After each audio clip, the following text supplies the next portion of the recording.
Okay. Um, I guess if I'm not doing the intro, I'll get you to sort of introduce yourself Get to me to introduce the myself. audience. Hello, my name is Ewan, or Guideline Ewan, as I'm unfortunately commonly known. Which I started and like helped run the Guideline Collective. I play drums in a band called Heavenly Planet, and I do guitar in a band called Clownzilla. And I'm soon to be playing guitar in a band called Pretty Boys and Handsome Girls as well. So yeah, just kind of put on shows and like help do creative shit in mainly to do with like the DIY punk, emo, and hardcore scene. Awesome. So, tell me a bit about Guideline, sort of what he's doing, how he's got started, because that's a story I'm kind of interested in. Because I know how Hunk of Plastic, well, I kind of know how Hunk of Plastic started because I interviewed Jake from Hunk of Plastic, but I don't know the backstory behind Guideline. Okay. Yeah, the bystander guidelines are really, really weird. How we've come to be in the way that we are now is like really, really odd. So like, um, so the guideline logo came first, and like the name and the logo came first, which I drew when I was like 14. Um, because I was like really into like, I mean, I was super into skateboarding. I've always been like quite into skateboarding, and I basically very early on knew that I mean, I'm not very good at it. So it was like I'm never going to be a professional skateboarder. So at the time I was like, well, you just start like a, 'cause I was too young to know how expensive it is to start a company. So I was like, oh, I'll just start like a skate company or like a clothing company. So I made the logo and I did a few designs for it. Um, and the only design that stuck was the guideline logo. Um, and then I mean, inevitably found out that you can't afford to start a clothing line when you're 14. But was it just kind of kept the logo and kept the name. And over time, it just kind of like me and my a couple of friends started like hanging out a lot. And we were just kind of doing a lot of stuff. Like we were making videos, and we were, you know, some of us were making music, and just kind of as a whole, we kind of used Guideline as a name to kind of like put everything under. So it's like I was super into like I don't know like older like hip hop collectives and stuff like that. I thought what they were doing was or like I don't know like I really liked Odd Future and stuff like that. And when you're like fucking 15, I'm like that's the coolest thing in the world. Just like a load of like people like doing shit and like making stuff. So I was like we kind of based on that we're like oh we'll start Guideline as like a kind of like emo equivalent of that where it's just kind of like I don't know, it was a lot of like just silly fucking YouTube videos and like sketches. Uh, and then Heavenly Planet was the first Guideline band. So the second video that we ever put out was the first Heavenly Planet video, Halloween ACAB. And that was the kind of like calling of like this is what Guideline is. So it was just kind of like sorry, I was just kind of me and like my group of friends from high school. Just went, we have a load of stuff that we want to make and we want to do a load of stuff and we put it all under one name, it makes it a lot less complicated. Because we weren't like, I mean, that was before I knew about kind of the greater DIY scene in Scotland. But like HLP started putting music out, and then that's how we kind of got involved in it. And then we started putting on like gigs kind of early on. Like we were putting on, so my mate Isaac, who's part of Guideline, is still part of Guideline. Uh, his like parents had like a double garage that they were like super sound with us doing like whatever the fuck we wanted to. Where they were like, yeah, as long as it's creative and there's space for it, you can do it. So we had like two house shows in there. That were the first shows that we ever put on. So we just like had a drum kit and like Matt from Heavenly Planet had a PA that he bought in a charity shop. And we would just do gigs in there. Uh, and stuff like that's kind of where we started like, putting bands on and stuff. That's when James started playing with us. James Bradley started playing gigs. So yeah, it just kind of like came together that way, where it was just kind of like a bunch of friends being like, "Here, we want to do stuff. We just want to make shit." That was has always been the kind of ethos of Guideline is just make shit. It doesn't matter if it's good, just have fun. Like make something that you think's cool, kind of thing. Is like the general idea. Yeah. So, so Guideline organizes quite a few shows. I'm not gonna Mhm. lie. I'm not like super knowledgeable about everything that Yeah, Guideline does, but I know that you put on quite a lot of shows. yeah. How challenging do you find it to sort of get shows in places like, because I know like half of the shows I've been to have all been at Audio Lounge, so Yeah. I'm assuming that that's like an easier place to sort of organize Mhm. shows for than other Yeah. spaces. So, what do you think has been like the most challenging show that you've put on to get organized? Ooh, that's weird. So like the first show we put on in Glasgow was a bit like daunting. So like that was like the first show I would say like my actual first show I put on, which was the Guideline 2 year anniversary. So like just over a year ago. Um, and it was oh, have I cut out there? I can still see and It hear was you. that's sick. Sorry, you cut out for me for a second, but I'm back. Was it yeah? So it was the Guideline 2 year anniversary, which was uh like it was just kind of difficult because I didn't really know what I was doing. That was at Ushi's Coffee Corner, which we don't really put shows on there anymore, but we used to put on loads of shows there.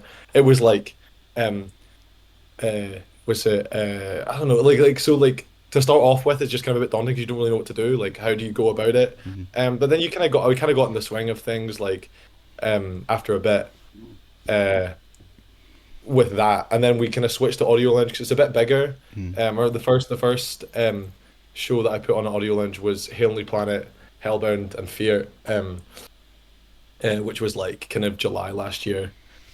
Uh, and that was fine because Audio Lounge is like super good place because it's a practice room. It's like they're super relaxed there, and the guys who run it are super nice. Um, uh, but like I don't know, I think the hardest show to put on was definitely the one we just did. Um, or in fact, no. Well, it's between the Guideline 3 year anniversary and the stereo show we just put on. Mm-hmm. The Guideline 3 year anniversary was like really, I mean, because we sold it out, which Was was this nuts. the show you did with the Hunk of Plastic? Yeah, yeah, Yeah, it was yeah, us and Hunger Plastic. So yeah. me and Jake did that together. And it was like a super cool show, but it was like super stressful to kind of get together just because um there's a lot of like variables in and all Mm-hmm. there, especially when you're getting bands up from like England to come up and play, which was super cool. Um had a super cool lineup. It's just, you want to pay people and make sure you're paying people properly and you want to make sure you can pay the venue. I mean, we sold it out and then that was its own stress because you don't want to oversell tickets and you don't want to have too many people there and you want to make sure everyone's safe. But you also want to make sure that everyone has space to like, mosh and beat the fuck out of each other in the good way that you do in hardcore fucking shows. Um, so I mean that was like its own thing, but I mean like it came together like so finely. The day ran so smoothly. But that was a fucking such a fun day. Um, but I think the other one was the stereo show that we just put on, which was just stressful because stereo is like a real venue, like it's an actual like it's not like a cafe that we put shows on in or like uh or a fucking practice room where everything's there. It was like, oh, there's so many things that we need to bring our own backline and there's an actual sound guy and like who was lovely, but like there's an actual sound guy and there's like it's a lot more expensive to book than we're used to and we all for some reason I booked it on a Wednesday, which was an interesting choice, but just little things like that. It's just like, but you come to kind of take it in your stride after a while. Like you get used to kind of putting on shows and like how things run and like like how to deal with certain things. Like there's very few things that will come as a surprise once you're used to it. Like you kind of know like how to deal with bands and like uh how to like book venues properly and like pre-sale tickets is like a new thing to me, but like it came super like I had Jake to help and stuff like that. Especially like when you're doing DIY shit, it's like everyone knows that like you're just doing it for the love of it anyway. So it's kind of like there's not as much pressure Mm-hmm. to kind of um get everything like super clean and nice. Like um if you fuck up a little bit, there's a lot of leeway and there's like a lot of like people to help you. Like there's such a good community of people. Like the first show I ever put on, I remember messaging Ryan Bell, who does Sunken Sofa, just being like, "How the fuck do you put a show on? Just like step by step, how do you do it?" And he just sent me like a big long DM, and I just did what he told me to, and then like, obviously Jake has helped a lot as of recently, like with the Crywank show and stuff.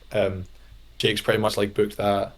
And then we're just running the show. It's kind of like the so it's like going to be a guideline show in the day, kind of, and then it's been like a Hunger Plastic show up until now.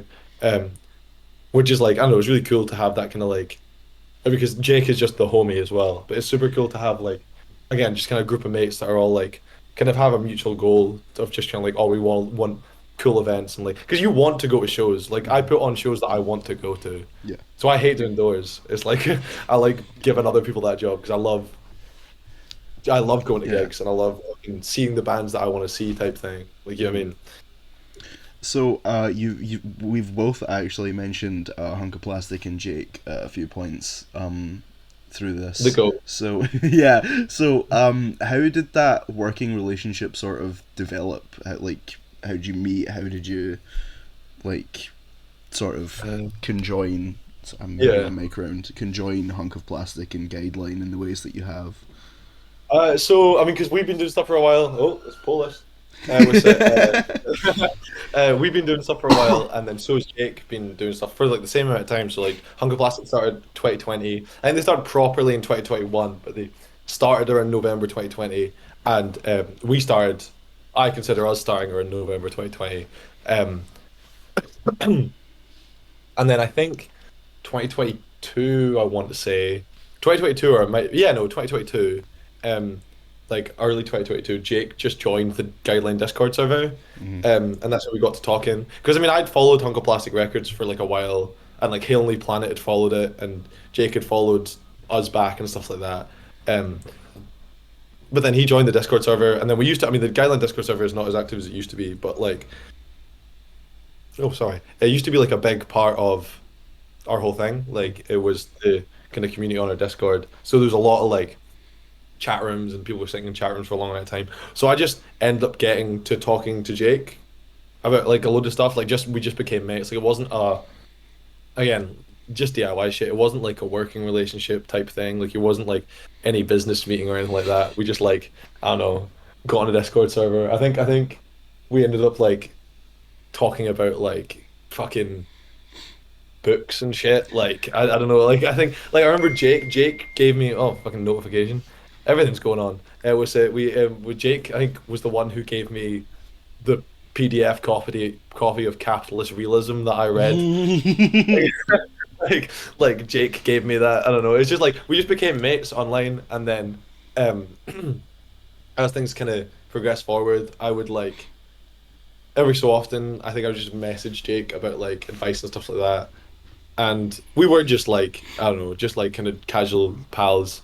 And then when it came to the uh 3 year all day that just happened, which was the first thing that we'd done officially with Hunker Plastic, um, it was a case of I was gonna do it again as an all day by myself. Like it was just gonna be guideline 3 year all day. Um, I was trying to like organize it and stuff, and I think me and Jake were on like a group chat together. Um, and I was talking about organizing it, and then at the Dundee, um, the Dundee emo all there, the Girls' Revenge put on. Uh, Jake was there, and Hail Planet were playing it, so I was there, and I remember him just coming over and being like, "I mean, it's also the same time that our anniversary is. Like, we could just do it together." And I Yeah. was like, "Absolutely!" Got the poster sorted. Um, managed. I mean, we could get like cooler bands on and like hunk of clout, so they know everyone. Like, it's really good. We're good. We're gonna be doing that in future. Like the Crywank show we're doing together, and the 4 year anniversary, which we're gonna do, is gonna be bigger than last year, and we're doing it as Hunk of Plastic and Guideline again. So yeah, it's good. It's cool. It's a really cool person to work with because I mean like Jake does really fuck with Guideline, which is so cool. And like obviously we fuck with Hunger Plastic Records a lot. Like they put out so many of my fucking favorite bands. Um and it's like cool to just kind of have that kind of back and forth with like someone that you can kind of Hmm. run things by and like whenever we get like show offers, like we'll talk about it with Jake. And like Hunger Plastic and like Guideline are very, very like generally intertwined now. Like the like the guideline group chat that is just like what we'll use to organize just guideline shows. Jake's on like so like it's we're very like overlapping, and like Jake will tell me about Hunk of Plastic stuff Mm. as it happens, and like Glowworms, Struan, uh, is like a guideline person, and like him and Jake are like super close. Yeah. So again, it's just kind of like there's such an overlap between Hunk of Plastic and guideline now. It's like Mm. it's cool. It's cool. It's also like I don't know, DIY done by younger people, I suppose, Yeah. because before I mean Hunk of Plastic weren't really putting on shows as much, and before Guideline started putting on shows, it was like we like Guideline were the youngest Mm-hmm. people at shows. Like when before we even started putting on shows, like when Heavenly Planet was doing shows in Glasgow, we were the youngest band, like full Mm-hmm. stop. Like not even like by a small margin, by like a while.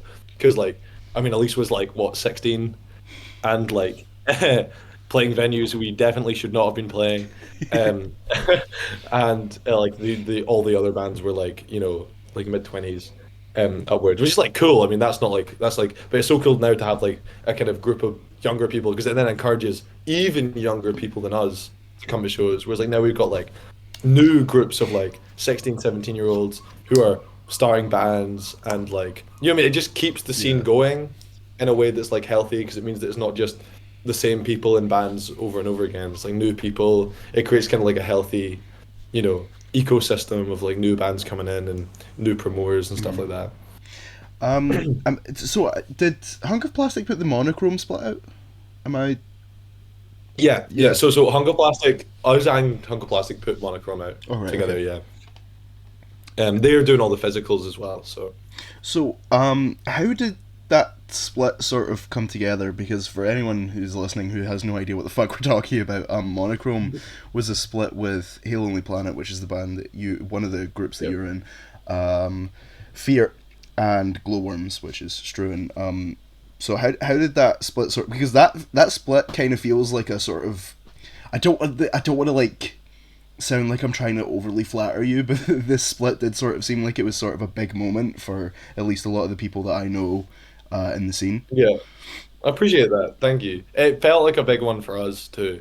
Like, because those songs were like old. Mm-hmm. Like, those two songs. Well, not as in like we'd had them written for ages, but just hadn't recorded them. It's the first time that Haley Planet had gotten into like an actual place where we could record songs properly. Like, we got our friend Elliot from who does bass and vocals in the Rarely Social, recorded them for us, and I mean they sound fucking gorgeous, in comparison to like um the garage band recordings that I'd done before.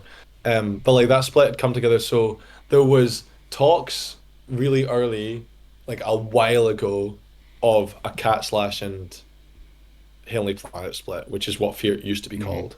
And then that didn't end up happening. And then Duke joined HLP. Um, and then Heavenly Planet were kind of looking for, had those songs recorded, those two. And then we're looking for someone to put the split out with. There was a few people like we're trying to see if we get it with like American bands and stuff like that. We had like a few options, and then we couldn't really like find a place for it to like comfortably sit that we would all be happy with. Um, so Fear had those two songs ready, or like had those like two songs they wanted to put out. I Mm-hmm. don't think they weren't done at the time, but like they had the two songs they wanted to put out, and yeah, we were just like, oh, it's sick, we'll just put them on together. And then that was around the time that Struan, who's just like a mate of ours, who is Glowworms, Mm-hmm. was like finishing up or like showing us demos of the two Glowworm songs, and then was like not quite sure how he was going to put them out, and then was like quite heavily persuaded by me, but like was definitely as to have them on there with us because I mean I fucking love the Glowworm Mm-hmm. songs. Like I'm the biggest Glowworms fan of all time. Like, I think they're so good. Um, and yeah, that just kind of came to be the way it was. And it was kind of like after. I don't know. I was just kind of, isn't it like a nice kind of, we used the photo of the guideline "Maybe You're All There" on the photo of like strewn crowd surfing and stuff. Because I think it's just like, it's a nice like stamp of like, this is this era of like the emo scene. Mm-hmm. And it was super cool. We kind of got like a load of people to put it together. Um, we like, it came out. when did it come out? Like kind of earlier this year, Mm.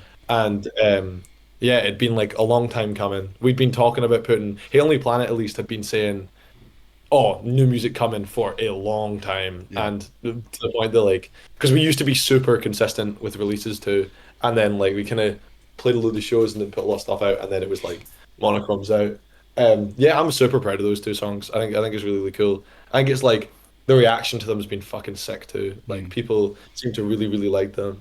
Um, and like the reaction that Glowworms has had has been so cool because people love Struan now, which is I mean people always love Struan. Struan's the goat. But I mean like people love like his music like so immediately. Like it seems to have just like I've not seen like in a while like a new band put out two songs and then immediately be like Yeah. everyone like people are loads of people know the words, people are mic grabbing, like it's so cool. Like I completely I was destroyed my saying this. voice singing Botchamania at that show the other day. Like I was Oh gone. yeah, it's such a good tune. Like it's because I remember like after the split came out, that's always the joke I was saying is like the conversation is no longer what's the best song in the split. It's is your favorite song Botchamania or Electric Power Boy? Like that's the like.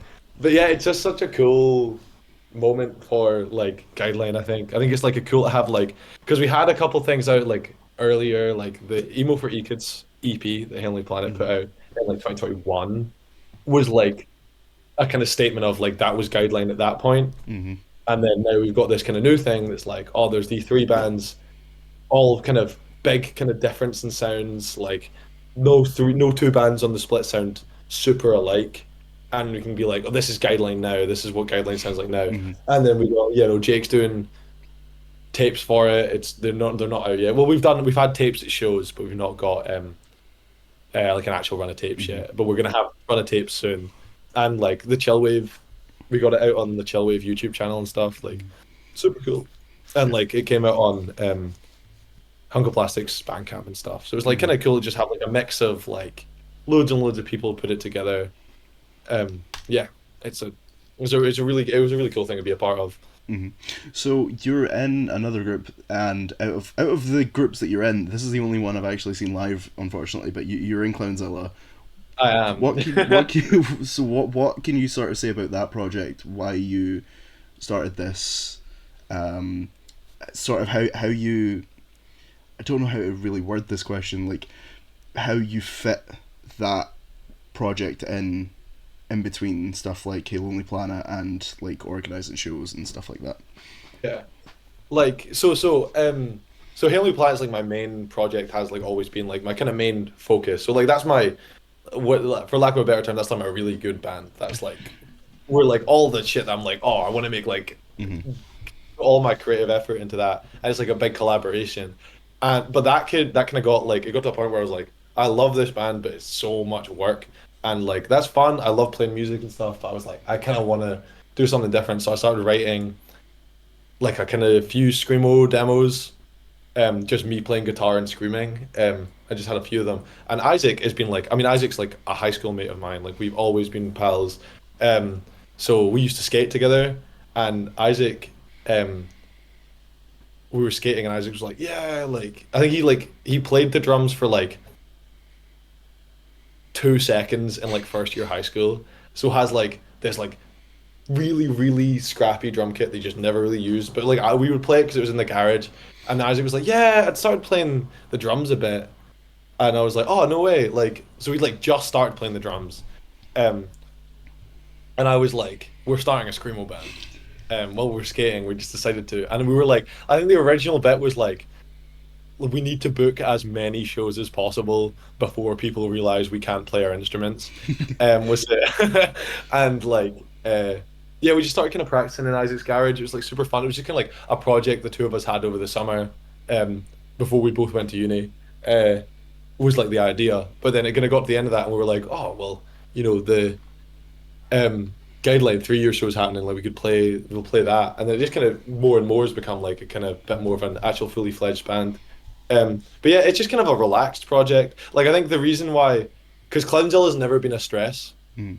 ever. Like it's like the way it fits in nicely in between doing HLP stuff and doing guideline stuff because it's like Clownzilla can be not good and that's fine because people enjoy it for that. Like I mean, like it's us in usually silly clown makeup, like screaming. And I like the songs. Like it's not like putting the songs down. Like I love all the Clownzilla songs, but like they are like really really scrappy Cram's songs, which is like a nice kind of relaxed project to have. And it's like super cool to see like Isaac do his first like project and be playing shows and become more comfortable playing shows. I've become so much better of a drummer than like he used to be.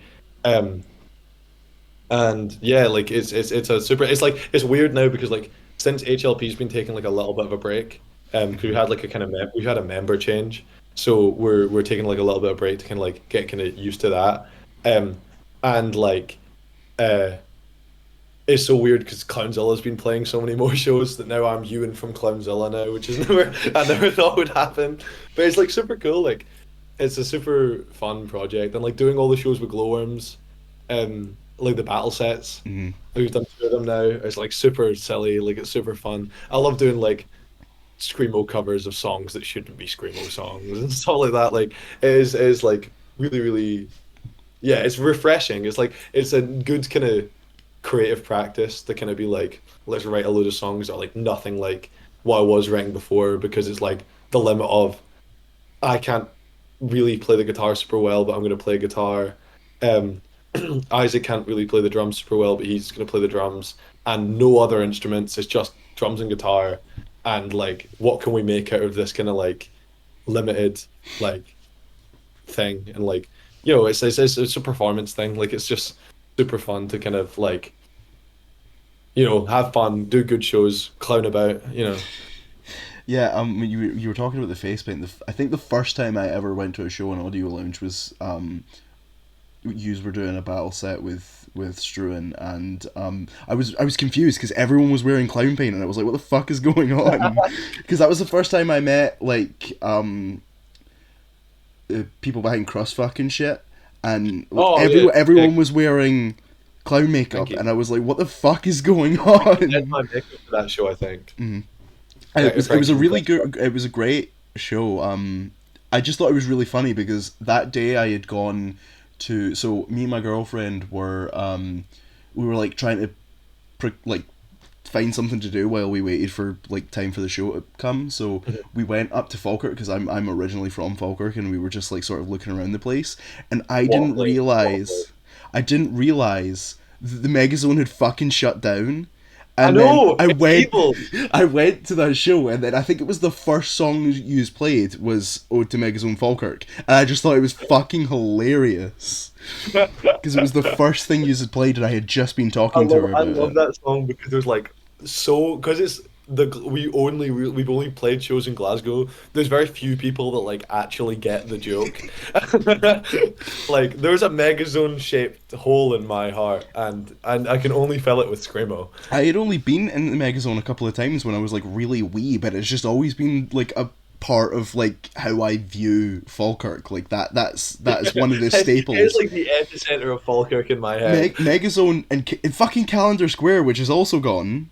Oh, legendary! I want to make more Falkirk relating songs now. Me too. Yeah. Because I remember like the Clownzilla demo was made and put out in one day. Was it like because we went to Audio Lounge and we practiced and we just put my phone in the middle of the room and just recorded us Hmm. playing the songs. And then we went, what are some fucking funny samples we could put on?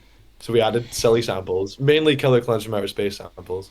And then we spent longer on the song names than we did the actual songs. Because me and Isaac were like sitting in Isaac's like flat, just going like, oh, what's the funniest thing we can call this song about? Like, I don't know, like, because none of them are related to the actual like Hmm. themes of the song. I remember like Hallway Man, like was it? I was never afraid of hallways until I met the Hallway Man, and then I remember, like I think we like I was like looking at shit on my phone, and the two of us like pissing ourselves laughing at that one. It was like fucking such a silly project. I like coming up with funny names for shit. Like even when it's songs that aren't really funny. Like I'm working on a song right now that's just about like being in love with somebody that doesn't love you back, but I put a Final Destination sample in it, so I just called it the Ballad of Devon Sawa because Devon Sawa's great. I It's fucking brilliant. um Silly song names are like there's a song on the first Lonely Planet EP called "Thanks for the Money God I Spent It on Red Bull," and I think that's up there with one of my favorites. yeah, Or like any Knives Chow song name from like the first yes, EP. I fucking Like if I halfway through Pirates of the Caribbean 5, everyone did the Friends clap, I'd literally combust. What a fucking great song name. I really want to get Night Show fan club on this show at some Oh, point. Matty would be so down. I fucking love that band. Oh, they're I so like good. I barely use this is gonna be such a fucking corny thing to bring up in this podcast, but I rarely use rate your music, but Uh-huh.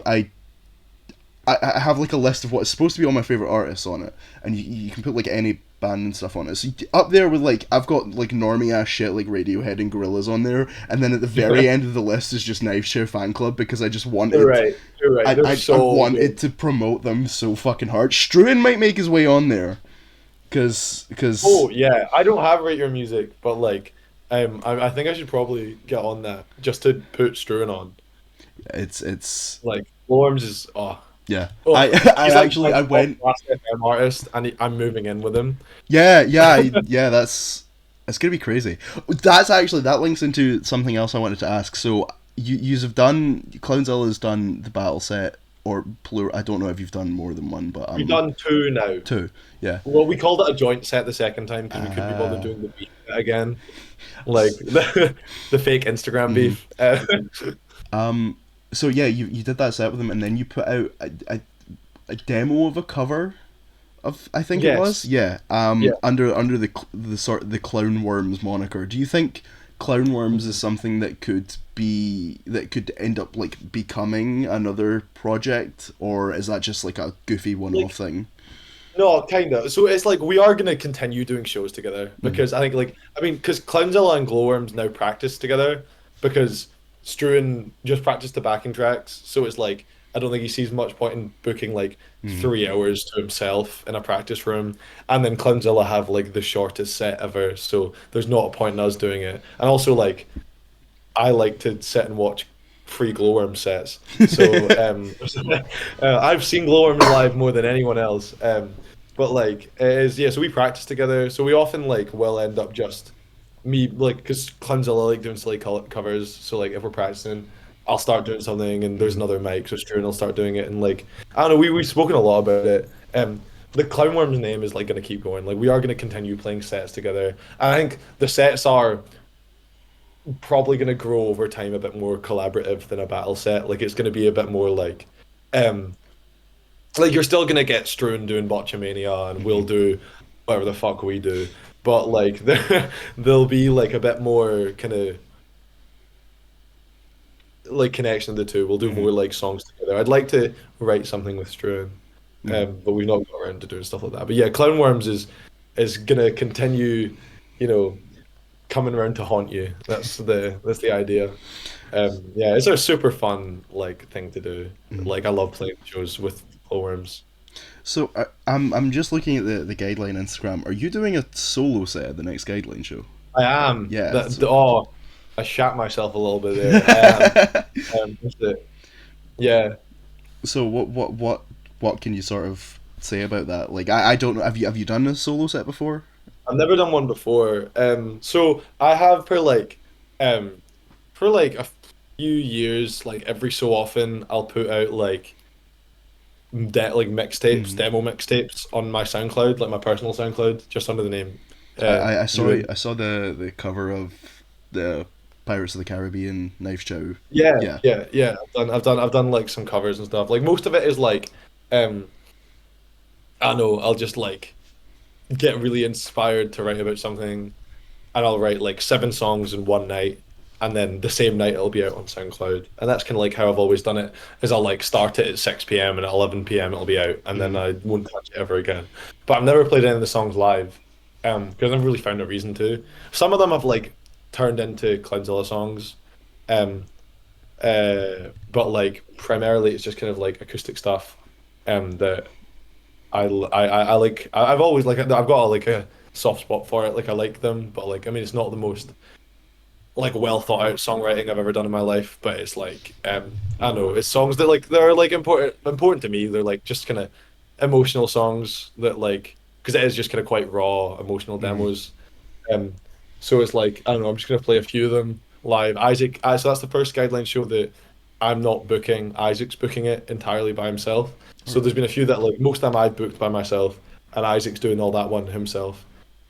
So yeah, he asked me to do a solo set because I'd brought up the idea before, but then I was also like I don't know when I'm gonna do it or like what show I would put myself on, and it feels kind of weird putting Mm-hmm. myself on something for a solo set. Um, but yeah, like um, yeah, Isaac kind of just kind of brought it forward because he thought he like quite likes some of the stuff on my SoundCloud. So yeah, I'm excited for it. I'm just gonna do it like just me and an acoustic guitar, and it'll be should be good. I'm terrified for it because I've never played without a band before. I've done it. Well, I've done one. The closest thing I've ever done to a solo set is I've done two of my songs from my solo stuff at an open mic jam one time, and I remember I did two of them, and I walked off stage and went, I hated that. I'm never doing it again, and now I'm doing it again. So So, sort of moving away from stuff you're involved with, what are yeah, some releases or groups that are sort of new or coming out soon that you are like excited for, that you want to prop up and just say, hey, this is yeah, cool, look at this. yeah, absolutely. In terms of like the Scottish, I mean, the Scottish scene is like as healthy as it has been for a long time. Like, from like what I've seen it, like, I mean, obviously, like things are like, I mean, the DIY scene moves so quickly. Like, it doesn't go in like bigger, larger scale music scene has like year-long trends and stuff like that, whereas the DIY scene is very much like bands will pop because screamo bands last 3 months. Like, you know what I mean? But like at the minute, it's like doing super well. There's a lot of younger people. Like the My Rushmore boys, them scoundrels. Was it they're like a super exciting band to see. Yes, like they're a super exciting band to see, especially the kind of like audience they brought in is like I think really cool. Like it's like cool to see new like twinkly emo bands and stuff like that, It's and nice to like see them bounce back from the issues that they had yeah, and come absolutely. 'Cause it's back and super. to be fair, they've come back and I sort of see them as I don't want this to sound rude. They feel like tighter and stronger than they were before. Yeah, no, no, absolutely. They've definitely grown from it. Like, because I remember that happened the day before they were supposed to play one of our shows. Mm. So they were supposed to play Guideline 3 year, and then the day Oh before yeah. all of that debacle happened, and I got a message being like, "Hey man, we're not going to be able to play that." And then like January, it was the first Guideline show of the year was their comeback show, Mm-hmm. which was a Palestine Mm-hmm. fundraiser. It was a fundraiser for medical aid Palestine, and yeah, sold the fuck out. Everyone was super hyped to see them. Um, yeah, they seem like a really exciting band to be around, I think. Um, and like also all the bands that they're like kind of they're in the same kind of like new generation of bands, I guess. It was weird to say because most of the people in those bands are older than me, but it's like a new kind of era of bands, which is like them, Ice Rink from Dundee. Yeah, there we go. Yeah, you're like you got your props ready. This is I incredible. I only own 5 tapes, so I have to use them strategically. No, but they're super cool. Like I've seen them twice now because I saw them. I only seen them recently. I saw them in Dundee, um, at Dundee Art has a Antics. like I don't want to say surprisingly, but they have like a really good scene. I talked to this about Oh yeah, Kyle from Scarsdale, fucking on my mhm, head. yeah, Because I work with him. I talk to oh him a lot sick. about music, and we were talking like Dundee has like a weirdly like great scene. Like even Yeah, like removing Caddish from the situation because of how long they've been around. Like you've still got Knife Joe Fan Club and Reek and Joy. Like yeah. They've been about it. Matt's So great. they had Make That Take Records, Mm. which was like their main thing that the Dundee scene kind of exists around, and there was the venue Rad Apples and Yeah, Boy's Basement, which is now called Roots, is like owned by a different guy. But like after that kind of shut down, it was kind of a weird point where it was like Dundee scene was kind of like floating about different venues and stuff. Because I remember when we played Dundee, which is the only time I played Dundee, we played in Queen's Hotel, which was like a really cool show. But like yeah, they've always had like a kind of really cool scene in there. They've got like a good hardcore scene too, like the JCHC scene. Because I remember I went up there for There All Day. It was really fucking cool. But yeah, you got like bands like Wreaking Joy from Dundee. Visiting Friends I was gonna bring up. Like Visiting Friends are nuts. They're so good. Like that EP I've been like listening to non-stop. Like it's so good. It's nice to see like I don't know, it's cool to see like melodic stuff pop up. Because there was a point where it was a lot of hardcore influence. And even like more melodic bands like Lonely Planet is a bit more of a melodic band. And we developed a bit more of like a hardcore show vibe because I mean I love hardcore like Yeah. so much. But what's it? It's cool to see like some bands that are just like we are a melodic singy band and that's what we do and that's like and we do it really well. Like you know what I mean? Yeah, like they are really really sick. All super nice guys as well. Like what's coming out of Dundee at the minute is really really cool. Glowworms obviously incredible. Um, yeah, man. I don't know. It's like it's a super cool time to be going to shows and stuff. Scarsdale actually, Yeah. Scarsdale repping like that Kirkcaldy's live EP up they and just put coming. out. Yeah, absolutely. Like that live EP they just put out is nuts. It's great. Like it's so good, and also like yeah, it's cool to see those guys because a lot like I mean like Kian I've known like loosely for a while, and I've obviously known Jake for ages, and like all the rest of the band are lovely, but like those two, like I've known for a while. It's super cool to see them like do shows. It's really because apparently that band has existed for ages and they just didn't play shows. Yeah. I weirdly I saw them the first time I technically ever saw Scarsdale wasn't so it wasn't like an actual like show. I think their first show back like they went away for a while and then their first show back was it not the Guideline Hunk of Plastic Yeah, it was. It all was. So day. they played like one or two times years ago, and then they just came back to play that. So I saw them at that kind of in between point.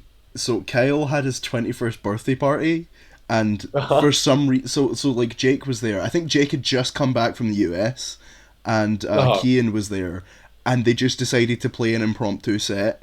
And it was good, but they were playing to like this was like Kyle's family, so there was like a bunch of old people, bunch of really small children. It was great, but it was yeah, that was It's not a Scarsdale crowd.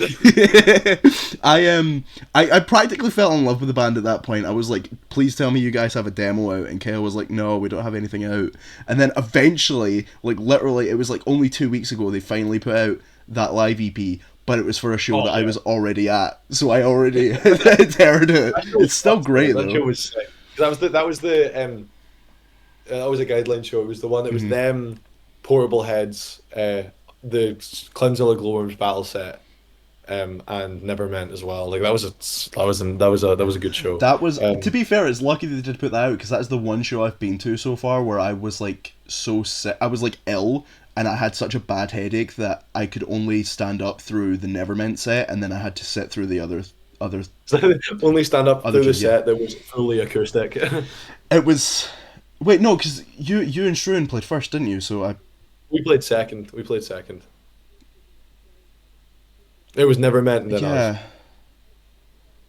yeah I've seen so. I've seen Clownzilla twice, so that must have been the second time I saw you then. Yeah, Yeah, yeah, yeah, okay, because we yeah, played the Daisy Chain show as well, yeah, which yeah. I think you A might have because Knife Shout fantastic played. show. Yeah, that was a good show. We That played an was.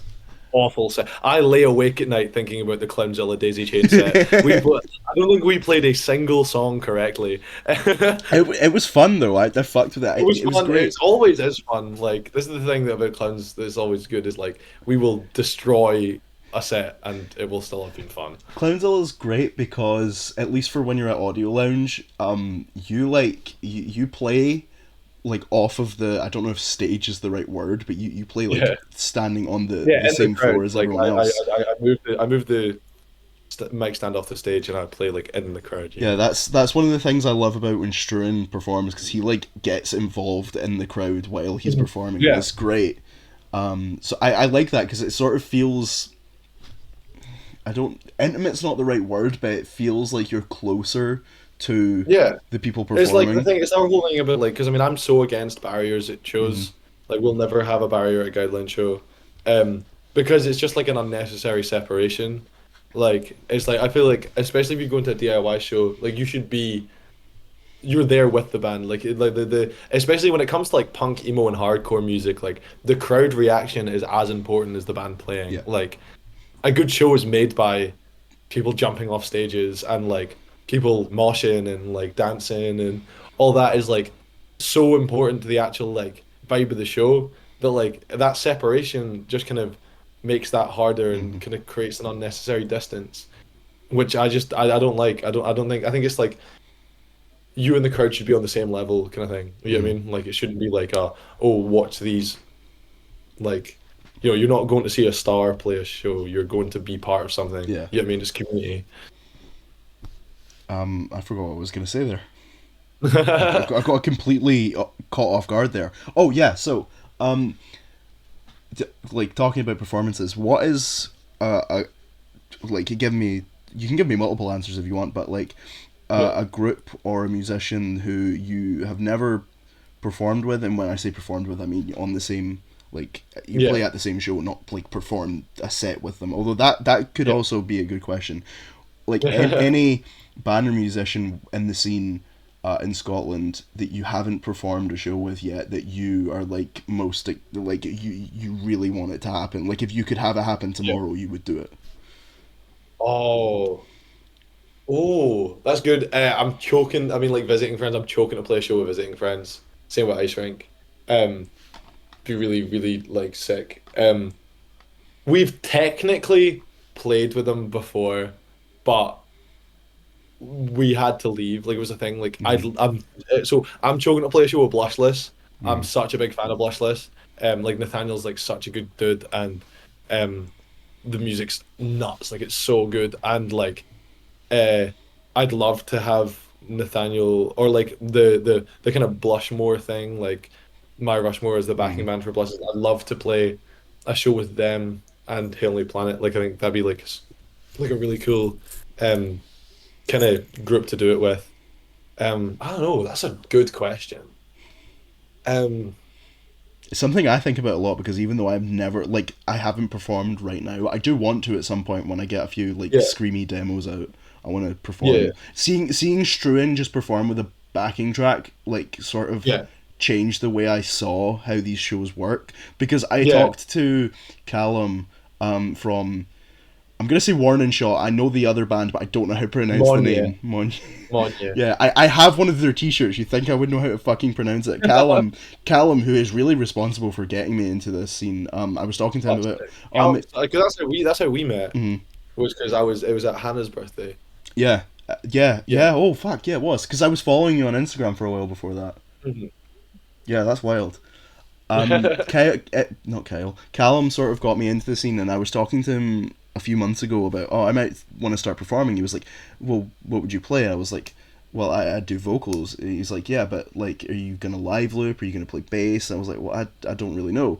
And then seeing Struan play with just the backing track, and everyone is still super fucking into it, like Yeah, it sort of absolutely. readjusted the way I look at it. So if I had the opportunity to perform with anyone like tomorrow, it would be Struan.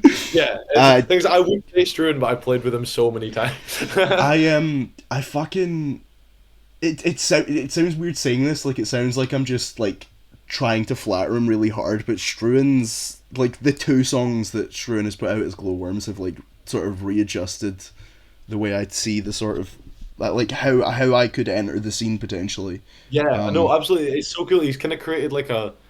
Oh man, I fucking love that dude. His music's like so good. Like I could talk for an hour just about how much I fucking love Glowworms. Like and he will watch this and then make fun of me because of the amount I talk about him. But yeah, like he's the only screamo artist that I show to people who actively don't like screamo, and they still enjoy Struan's Mhm. music. Like, you know what I mean? Like, oh man, fucking, I'm excited to have Struan as part of Guideline, so I can just kind of watch Struan become the biggest thing in DIY. Like it's super cool. Mhm. Like I want Struan on every fucking bill that I play on. Like, Yeah. Like, what were we talking about? Oh yeah, like groups that if you could perform with, if you could do specifically a set with any artist or musician that you haven't, like, because I know ooh, you've performed live with Struan as like Clownworms and that. If you could like specifically do a set or start like another project with someone specifically. oh, I'd love to start like doing stuff with some of the Dundee guys because we've not Matthew Tonner. I'd love to start a band Yes. with. I'd love to start a band with Matthew Tonner, but also that dude's in like 80 bands, so like that's not gonna happen. But like I'd love to do something with Matthew. Um, I'd like because I really want to start. I've always wanted to start like a proper Hmm. like hardcore band where I just do vocals. Because I've never done it. I don't have the time for it, but like I'd love to do it. Like I'd love to do a project with like him, sorry them, uh, and who else? Oh, that's such a good question. Fuck it, Struan. I'd just put Struan on that. Like, yeah, it's super interesting. Yeah. I don't think there was anything else that I guess for like a closing question, just to sort of broaden my reach a little bit. Are there like independent bands from outside of Scotland, specifically outside of the UK? No offense to English Yeah. or Welsh people, but we've got to leave room for other people in the world. Um, Groups and musicians from outside of Scotland that you really enjoy and you'd love to see come over and do shows here, because I know like examples of groups from outside of Scotland who have come over here recently. Mitsubishi Suicide did their whole tour with Yeah. Dallas Cowboys. Was fucking amazing. Yeah. Saw two shows for that tour. It was great. You I've still not seen either of those bands live. Were you not at the show with Bloody Shield? Nope, because I was working that day. I have Oh had chance to shit! see both. I've had a chance to see Suicide three I times. have I've seen had a them chance three to see times. Dallas Cowboys two times, and I have missed every single opportunity. I I saw the first show that was sort of part of this scene that I ever went to was Mitsubishi Suicide, Knife Chow Fan Club, Playmate, and My Rushmore. That was the Oh, first time yeah, I'd ever heard of My really Rushmore or like Playmate. And then I went to see Mitsubishi Suicide and Dallas Cowboys in Dundee in February. And oh, apparently that show was excellent as the well. reason I went was because I really fucking wanted to see Kaddish because I love that band. They were amazing. And then Iconic. I went to the one later that week just because it was I think it was Jake that was putting it on and I just wanted to go to see everyone.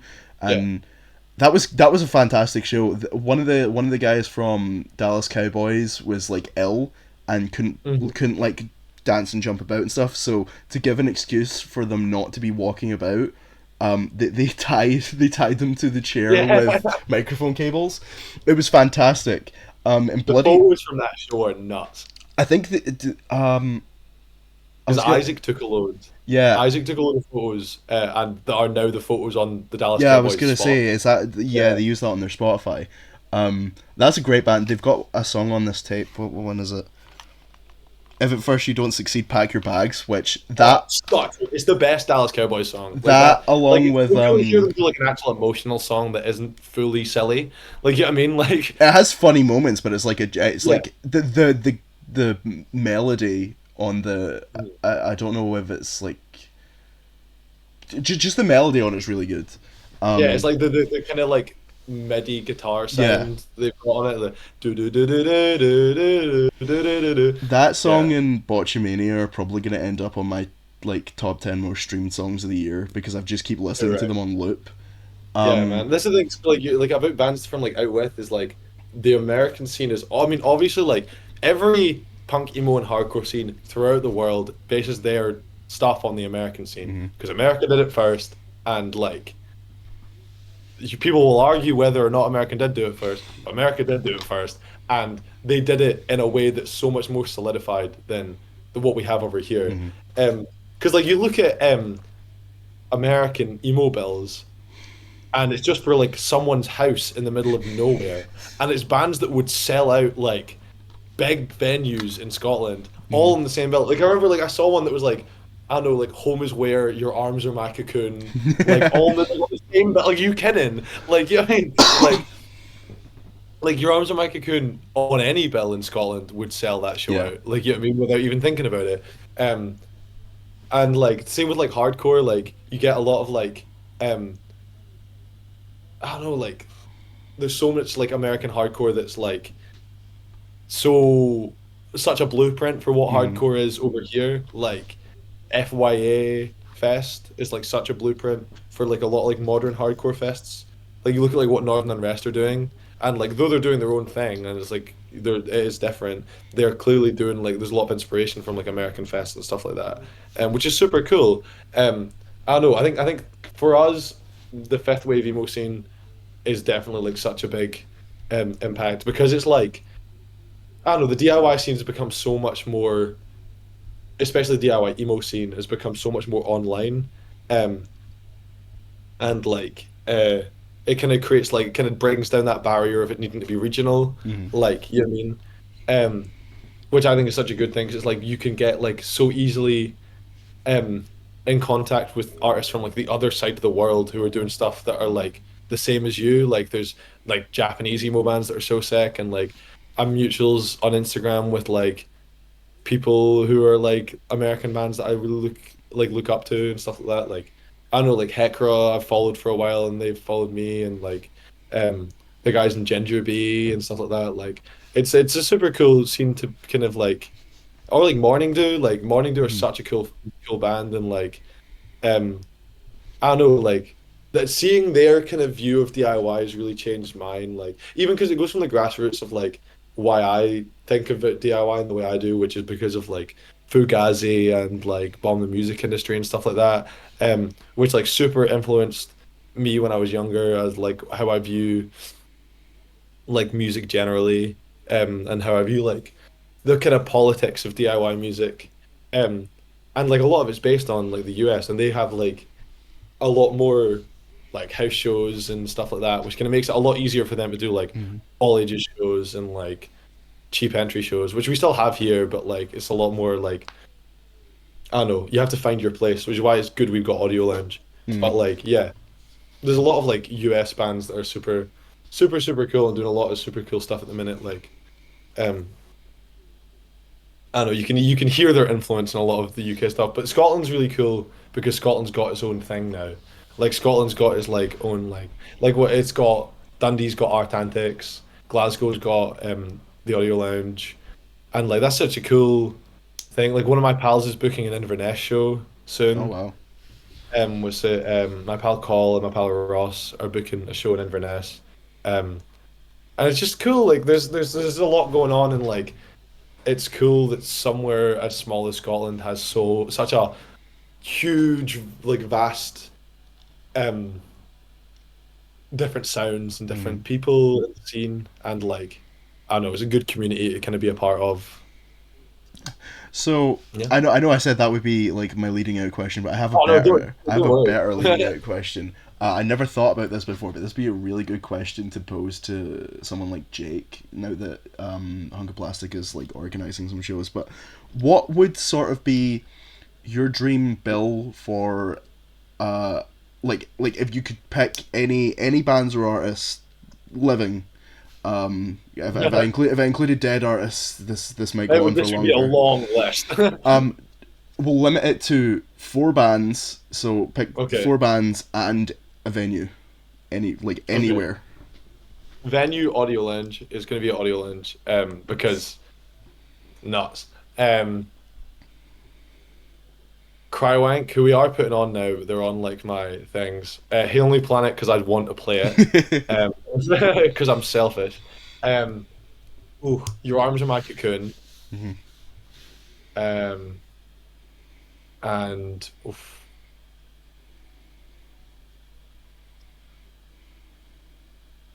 Oh, You could pick two bands if you wanted to do a battle set. I meant to say that. oh, that changes everything.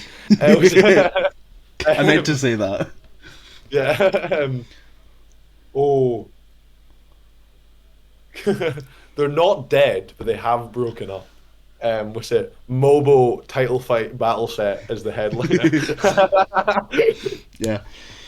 So I think that is about everything Oh, for sick. this. Thank you so much for having me on this. It's been good fun. Of course, yeah, this has been great. I was kind of worried, not because of you, but like me and I didn't know like if I would be if I would have interesting enough questions to like last the whole episode.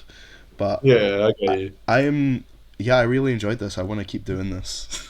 Yeah, absolutely. um, Like, there's so many people I want to get on here. I really want to get Kaddish on at some point. That would be amazing. oh yeah, absolutely. If you need contacts for people that I don't have a Caddish contact, but I'm sure Matthew does. I am. Um, I'm not gonna say I've spoke with one of the guys from Kaddish, but I had a brief interaction with them yeah, once. They're really nice guys, like they seem it. lovely. They do seem it. I've Um, seen them one time. I saw them in Dundee, and nuts. Like I love that band. yeah, I'm super excited to play with them next month. you just got a show with them next month. Yeah, it was the Sachary's all there at Audio Live. Oh yeah, shit. Oh Yeah, fuck, I I might was be playing there. that. Is that on a Sunday? Am I placing that It right? might be. It might be on a Sunday. I'm not sure. I think it is. I'm gonna see if I can get off work Yeah, because I really it's want to going to be a go. super cool show. It's also for a really good cause. Like it's for Sachary's top Yeah, surgery.